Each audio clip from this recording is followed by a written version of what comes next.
अस्सलाम वालेकुम नाज़रीन, प्रोग्राम विजन पर राजा आतिफ जुल्फ़कार के साथ आपकी खिदमत में हाज़िर हूँ। कल हफ्ते के रोज़ रावलपिंडी के तारीख़ी लियाकत बाग में मुस्लिम लीग नून का इंतखाबी जलसा था। और जो मुस्लिम लीग नून की इंतखाबी मुहिम है, उसमें जो मरकज़ी क़यादत है उसकी तरफ से ये वाहिद जलसा था। और ये वाहिद जलसा हम ये कहने में कोई आर नहीं है कि उतना कामयाब नहीं हुआ जितना होना चाहिए था, बल्कि अगर उसको शहर की हैसियत से देखें, कि अगर हम कहें कि रावलपिंडी शहर का जलसा था, मकामी क़यादत थी, तो फिर जलसा बहुत अच्छा था। लेकिन अगर हम उसको मरकज़ी क़यादत के पॉइंट ऑफ व्यू से देखें, तो मरकज़ी क़यादत के लेवल का जलसा नहीं था, जबकि मरकज़ी क़यादत में से पार्टी के मौजूदा सदर शहबाज शरीफ, जो साबिक़ वज़ीर-ए-आज़म भी हैं, वो ख़ुद इस जलसे में मौजूद थे बतौर मेहमान ख़ुसूसी। तो उनके लेवल का भाई सच्ची बात है जलसा नहीं था। शहबाज शरीफ इस जलसे पर बरहम हुए और जलसे में बरहमी के बाद वो रावलपिंडी में ही एक जगह पर रुके। उन्होंने मुस्लिम लीग नून की क़यादत को वहाँ पे बुलाया और सब की चंगी भली क्लास ली। ये क्या तफ़सीलात हैं, क्यों क्यों कौन कौन नहीं आया, किस किस ने क्या क्या करना था जो उसने नहीं किया, किसकी किससे नहीं बनती, कौन किसको नहीं देखना चाहता, इस प्रोग्राम में सारी तफसील आपके साथ शेयर करेंगे।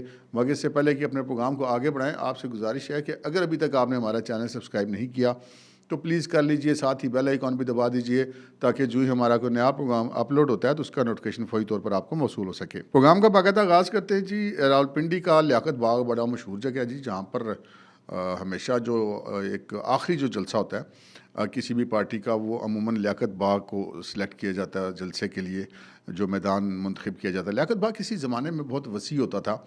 अब उसके एक हिस्से पे एक पहलवानों का अखाड़ा है, उसके दूसरे हिस्से पे प्रेस क्लब है, तीसरे हिस्से पे रेस्क्यू 15 का दफ्तर बन गया है, और लियाकत रोड और मरी रोड के दरमियान अब एक निस्बतन छोटा एरिया जो है वो जलसा गाह रह गई है।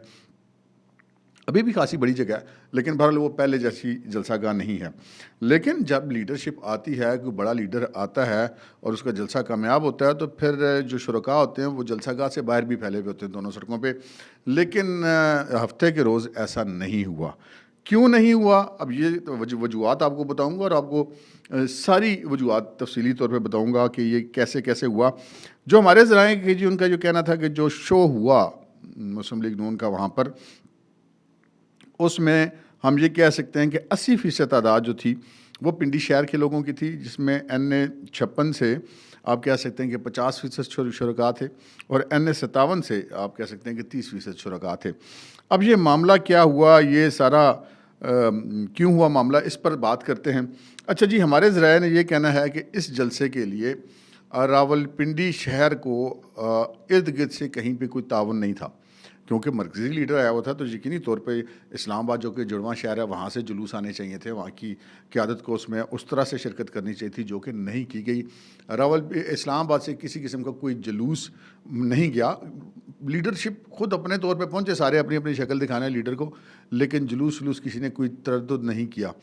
और ये तरद्दुद ना करने की बहुत सारी वजूहत में से एक वजह यह भी है कि जब कोई शख्स जुलूस लेकर किसी जलसे में जाता है, तो उसको अपने साथ ले जाने वालों के लिए ट्रांसपोर्ट भी अरेंज करनी होती है, खाना पीना भी अरेंज करना होता है। तो मुस्लिम लीगी जो है यहाँ पर जो है वो कंजूसी का मुजाहरा कर गए कि भाई जी फिर इलेक्शन लड़ने की केड़ी लोड़ है, अगर आपने जेब से जेब ढीली नहीं करनी तो इलेक्शन लड़ने की क्या ज़रूरत है। खैर, यहाँ पर जो है हमें पिंडी की जो ग्रुप बंदी है वो बहुत वाज़े और बहुत नुमायाँ दिखाई दी। मैं आपके साथ तफसील में इसको डिस्कस करता हूँ, और शुरू हम करते हैं शोबा ख़वातीन से। अच्छा जी, शोबा ख़वातीन में इस वक्त सिचुएशन ये है कि रावलपिंडी में चूँकि ये 2 ख़वातीन जो हैं मुस्लिम लीग की बड़ी मशहूर, एक तो मरियम औरंगज़ेब साहिबा, जो कि वफाकी वजारतों के मज़े उठा चुकी हैं 2 दफ़ा से ज़ायद, और अब वो मरकज़ी क़यादत के साथ फिट हैं, तो वो तो पिंडी में मौजूद नहीं रहती। वो तो नवाज़ शरीफ और मरियम नवाज़ शरीफ के साथ ये ज़्यादा अपना वक्त गुजारती हैं। लेकिन उनकी वालदा जो हैं रावलपिंडी में, ताहिरा औरंगज़ेब साहिबा, वो हम जब स्टूडेंट थे 1989 में, उस वक्त की पिंडी में मुस्लिम लीग की जनरल सेक्रेटरी थी, और उसके बाद से ख़वातीन की नशिस्त पर तो एक ज़माना ही हो गया, वो रुकन कौमी असम्बली हैं, लेकिन उनकी तरफ से भी यहाँ पे कोई पार्टिसिपेशन नहीं की गई। फिर जो 2 साबिक़ अरकान को सूबाई असम्बली जो थी ख़वातीन की, जो कि जिनकी ख़वातीन वर्करों में जिनकी से बहुत ज़्यादा है, वो ख़ुद भी वर्कर हैं, वो ज़ेबुन्निसा और तहसीन फ़वाद। इन दोनों ख़वातीन को हमारे ज़राए का ये कहना है कि मुकम्मल तौर पे ना नज़रअंदाज किया गया, बल्कि ना सिर्फ नज़रअंदाज किया गया, बल्कि ज़ेबुन्निसा अवान का नाम अब 2 दफ़ा वो MP रह चुकी हैं। तीसरी दफ़ा जो उनका नाम ख़वातीन की मखसूस नशिस्तों में शामिल किया गया वो 42वें नंबर पर है। जबकि एक नई खातून जो कि एक बड़ी मारूफ टिकटॉकर भी हैं, शाज़िया रिजवान, उनका 22वां नंबर है। तो यहाँ से भी एक बददिली फैलती है कारकुनों के अंदर। अच्छा, फिर जो सीमा जिलानी है, वो भी ख़वातीन की नशिस्तों से रुकने कौमी असम्बली होती हैं, तो वो भी इस ग्रुपिंग में की वजूहात में से एक हैं कि तारा औरंगज़ेब और सीमा जिलानी जो है, इनकी आपस में उस तरह से नहीं बन रही, क्योंकि बाद में जब तारा औरंगज़ेब सिटी मुस्लिम लीग शोबा ख़वातीन की सदर बन गई थी, तो सीमा जिलानी इनके साथ जनरल सेक्रेटरी थी, उनकी बड़ी अच्छी कोऑर्डिनेशन होती थी, और अब वो कोऑर्डिनेशन नहीं थी। सो इसका नतीजा क्या निकला? इसका नतीजा ये निकला कि जलसे में ख़वातीन की जो तादाद होनी चाहिए थी, वो नहीं थी। अब हम आते हैं कि इस जलसे में जो और कौन कौन सी वजूहात थी जो इसकी नाकामी की, मैं बल्कि कहूँगा कि नाकामी की वजह बनी। हम रावलपिंडी में जब कोई ऐसा जलसा होता है तो यकीनी बात है कि उसमें सिर्फ पिंडी के लोग नहीं होते, वो अगर मरकज़ी क़यादत हो, उसमें इस्लामाबाद के भी लोगों की भी शमूलियत होती है, और रावलपिंडी के जो तहसीलें हैं वहाँ से भी शमूलियत होती है। लेकिन इस बार ऐसा नहीं हुआ। हम अगर बात कर लेते हैं मरी की, तो मरी में चूँकि अब शाहिद खाकान अब्बासी जो है वो पार्टी में अब नहीं है, तो उनकी जगह पर जो साबिक सूबाई वज़ीर थे मरहूम राजा इशफाक सरवर, बड़ा नाम थे मुस्लिम लीग नून का, उनके साहबजादे राजा उसामा सरवर गालिबन उनका नाम है, उनको पार्टी ने टिकट दिया कौमी असम्बली के लिए।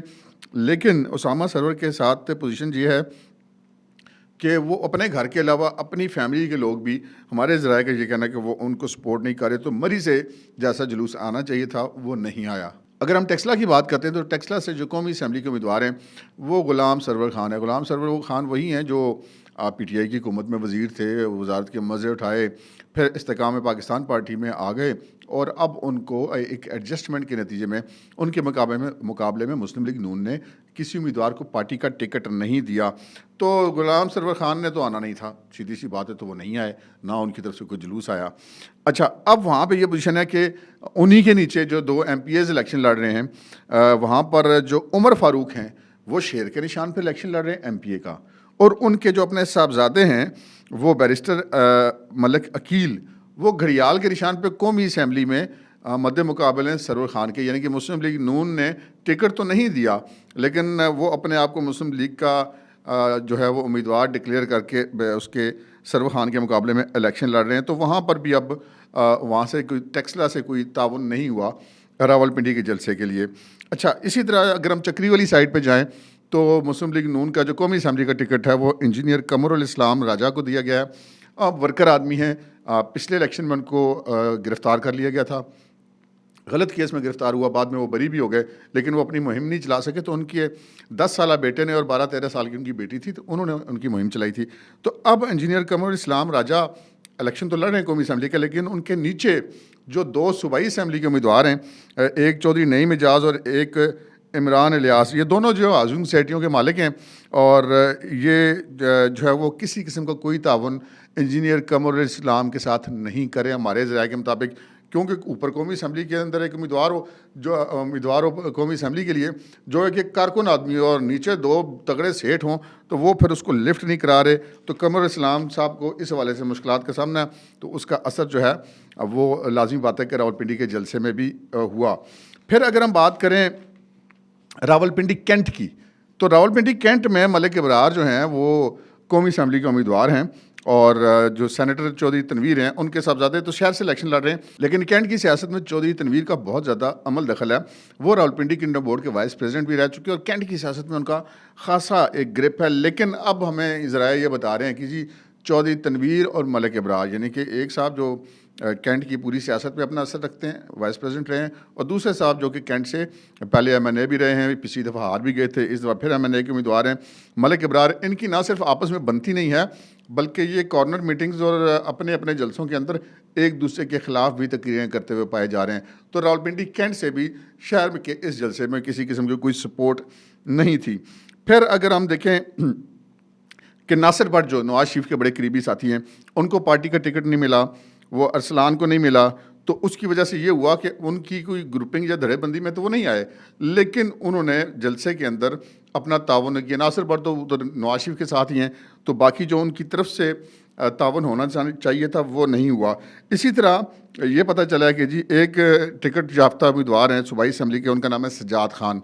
सज्जाद खान वो हैं, जब नवाज शरीफ वगैरह एग्ज़ाइल में थे, जब परवेज़ मुशर्रफ ने तख्ता उल्टा, तो ये छलांग मार के चले गए थे काफ लीग में। काफ लीग में जाके इन्होंने तहसील नायब निज़ामत से बड़ा भरपूर इंजॉय किया उसको, और बल्कि इस दौरान इन्होंने रावलपिंडी में ज़मीनों पर कब्ज़े के हवाले से भी इनकी शिकायत थी। इन्होंने बतौर तहसील नायब नाज़िम इस चीज़ का बहुत ज़्यादा फ़ायदा उठाया, और मतलब एक कब्ज़ा ग्रुप की इनकी एक रेपुटेशन बन गई। और वो फिर जब देखा कि काफ लीग का कोई मुस्तकबिल नहीं, दोबारा छलांग मार के मुस्लिम लीग नून में आ गए, और वो लंदन पहुँचे हुए होते थे, हर जगह पहुँचे होते थे। तो वो उनको टिकट तो मिल गया, लेकिन टिकट मिलने के बाद उनकी पोजीशन ये है कि वो अपने ही जो अरकान कौमी असम्बली के उम्मीदवार हैं उनके साथ वो कोई तावन नहीं करे। अपना वो एक जुलूस अपने हल्के से लेकर के आ गए, लेकिन कोऑर्डिनेशन वो किसी के साथ करने के लिए तैयार नहीं है। अपनी डेढ़ इंच की मस्जिद उन्होंने अलग से बना रखी है। इसी तरह हनीफ अब्बासी को भी जो है वो यहाँ पर बहुत ज़्यादा मुश्किलात का सामना है। हनीफ अब्बासी को पार्टी क़यादत के अंदर अहमियत ज़्यादा दी जाती है, जो कि शायद पार्टी की बाकी जो लोग हैं वो ज़रा फील करते हैं। अब ये आपस की लड़ाइयाँ इनकी यहाँ पर चल रही हैं। ज़राए का ये कहना है कि गुज़श्ता 4-5 साल से पार्टी के अंदर, रावलपिंडी के अंदर कारकुनों को मुसलसल नज़रअंदाज किया जा रहा है, और तमाम तर सियासत का जो वो चक्कर लगा रहे हैं, वो जो कहते हैं चेयरमैनों और वाइस चेयरमैन जो यूनियन काउंसिल लेवल के ऊपर होता है उनके ऊपर सारा इन्हिसार करते, जबकि उसी यूनियन काउंसिल के अंदर जो बाकी जो काउंसलर्स होते थे या जो पब्लिक में अपनी पार्टी के मुतरक लोग थे, उनके साथ पार्टी की शहर की क़यादत जो है वो राब्ते में नहीं थी, जिसकी वजह से फिर वो वर्करों ने कहा जी ठीक है हम तो ये बैठे हैं, तुसी फिर चेयरमैन तो वाइस चेयरमैन ये नाज़मों और नायब नाज़मों से करवा लो जलसा। तो वो फिर ये नतीजा निकला है। तो ये एक सिचुएशन है जो हमें पता चली। फिर एक और बहुत बड़ी वजह वो उसमें उसके अंदर भी दो राय नहीं है, वो ये है कि मुस्लिम लीग नून के अंदर अगर कोई क्राउड पुलर है तो सबसे बड़ा क्राउड पुलर नवाज शरीफ है, जो कि जब ये जलसा था तो वो लाहौर में अपनी मंशूर दे रहे थे, वो नहीं आ सके पिंडी। और दूसरे नंबर पे जो क्राउड पुलर हैं वो हैं मरीम नवाज़। ये कहने में मुझे कोई आर नहीं है कि शहबाज शरीफ साहब पार्टी के बेशक सदर हैं, वज़ीर आज़म भी रहे, वज़ीर आला भी रहे, एक अच्छे मैनेजर हैं, लेकिन बहरहाल वो क्राउड पुलर नहीं है, वो उस तरह अवामी लीडर नहीं है कि उनको देखने के लिए वैसे पब्लिक बहुत ज़्यादा आ जाए। तो यहाँ पर ये पता चला हमें कि मरीम नवाज़ शरीफ साहबा को यहाँ पर जलसे की दावत दी गई थी, और मरीम ने ये कहा था कि जी मैं 18 तारीख को रावलपिंडी आ सकती हूँ, उसके अलावा मेरे शेड्यूल में टाइम नहीं है। जबकि रावलपिंडी की जो मुस्लिम लीग की क़यादत है वो ये चाहती थी कि जनाब मरीम साहबा जो हैं वो 25 से 30 जनवरी के दौरान कोई टाइम दें, लेकिन मरीम ने माजत कर ली कि जी ये मेरा शेड्यूल टाइट है, मैं नहीं आ सकती। 18 को कहते हैं तो मैं आ जाती हूँ, अदरवाइज़ फिर आप शहबाज शरीफ साहब को बुलवा लें। तो फिर जनाब शहबाज शरीफ साहब को इन्वाइट कर लिया गया। अच्छा, अब ये शहबाज शरीफ साहब आए, जलसा हो गया, ख़त्म हो गया। उसके बाद जनाब क्या हुआ, उसके बाद हुआ ये कि शहबाज शरीफ साहब चौधरी तनवीर साहब के घर गए, और वहाँ पे हमारे ज़राए का कहना है कि वहाँ पे फिर उन्होंने जो पिंडी की जितने मुस्लिम लीग की क़यादत है ना मकामी, उन सारों को तलब कर लिया। मैंने MPA के उम्मीदवार और ये पार्टीदार सारों को बुला के, जिसको कहते हैं चंगी टका के उन्होंने क्लास ली, जो कि लेनी बनती थी, सारी उन्होंने टका के क्लास ली और इंतहाई बरहमी का इज़हार किया। तो अब ये सिचुएशन है पिंडी शहर के अंदर मुस्लिम लीग नून की कि ये जिस इलेक्शन में इनको बहुत आसानी के साथ जाना चाहिए, पार्टी के अंदर चाहे वो ख़वातीन का शोबा है चाहे वो मर्दों का शोबा है, ग्रुप बंदियाँ, धड़े बंदियाँ, एक दूसरे को ना मानना, एक दूसरे को नीचा दिखाना, शहर पे कब्ज़े की ख्वाहिश, शहर के अंदर सिर्फ मैं ही हूँ बाकी कोई नज़र ना आए, ये वो पॉलिसी है जिसकी वजह से रावलपिंडी में मुस्लिम लीग नून का जलसा जो है वो कामयाब नहीं हो सका। दूसरी एक खबर आपके साथ चलते चलते शेयर कर लेते हैं कि FIA ने कोई 42 के करीब जो है वो एक लोगों की लिस्ट दी थी, जिसमें सोशल मीडिया एक्टिविस्ट भी थे मुख्तलिफ़ पार्टियों के और कुछ सहाफ़ी भी थे, और उनको तलब किया गया है कि वो अदलिया के ख़िलाफ़ मुहिम में शामिल थे। अच्छा, उस पर जो आप देख रहे होंगे स्क्रीन पर इस वक्त एक प्रेस रिलीज़ चल रहा होगा, जो सुप्रीम कोर्ट की जो प्रेस एसोसिएशन है उसने, और इस्लामाबाद हाई कोर्ट के जो रिपोर्टर्स की एसोसिएशन है उसने एक मुश्तरका प्रेस रिलीज़ जारी किया और इस पर इंतहाई तशवीश का इज़हार किया कि ये आज़ादी इज़हार राय के ख़िलाफ़ है, जिसके ऊपर नोटिस लिया है चीफ जस्टिस काजी फ़ाइज़ ने, और उन्होंने दोनों तंजीमों के सदूर को और जो जनरल सेक्रेटरी थे सुप्रीम कोर्ट के इमरान वसीम, उनको भी बुलाया और उनको बुलाने के बाद उनसे गुफ्तगू की और उन्होंने कहा कि जी ठीक है, मैं इसका नोटिस ले रहा हूँ और ये केस वो फिक्स कर दिया गया है पीर के दिन के लिए। पीर के दिन जो है वो जस्टिस काजी फाइज साहब खुली अदालत में इस केस को सुनेंगे और कि जी ये FIA की तरफ से जो नोटिस गए हैं ये कितने जायज़ हैं या कितने नाजायज़ हैं। जो सहाफ़ियों को नोटिस जारी किए गए हैं, मैं उसके बिल्कुल एग्री हूँ कि आज़ादी इज़हार के ऊपर वो कतन के मुतरादिफ है, तनकीद होती है, तनकीद बर्दाश्त करनी चाहिए। लेकिन ये भी एक फ़ैक्ट है कि इनमें से जो ज़्यादातर लोग हैं उनका सहाफ़त से ताल्लुक़ कोई नहीं है। जल या मतलब आप अगर कोई किसी पार्टी का सोशल मीडिया एक्टिविस्ट है तो आप उसको सहाफ़ी नहीं कह सकते, वो सहाफ़ी होता भी नहीं है। वो लोग हैं इसके अंदर और जिन्होंने बाकायदा तो जो ट्वीट्स करके बाकायदा गालम गलोच तक की जस्टिस काजी फाइज साहब के ख़िलाफ़ भी और सुप्रीम कोर्ट के ख़िलाफ़ भी, तो उनका तो फिर भाई बनता है उनको अगर FIA ने बुलाया है तो वो बनता है कि एक लिमिट ज़रूर होनी चाहिए, एक रेड लाइन ज़रूर होनी चाहिए जो क्रॉस नहीं होनी चाहिए। वैसे मैं आपको बताऊं, जो जेन्युइन जर्नलिस्ट होते हैं वो उनके ऊपर कोई उस रेड लाइन को इम्पोज करे या ना करे, वो खुद जो है वो एक लाइन से आगे नहीं बढ़ते, तनकीद करते हैं, बाज़ औक़ात नेगेटिविटी तक भी चले जाते हैं, लेकिन वो एक रेड लाइन है उसको क्रॉस नहीं करते। ये मेरी राय है, आप इससे इख्तिलाफ़ भी कर सकते हैं। तो ये एक ख़बर और थी, हमने कहा आपके साथ शेयर करते चलें।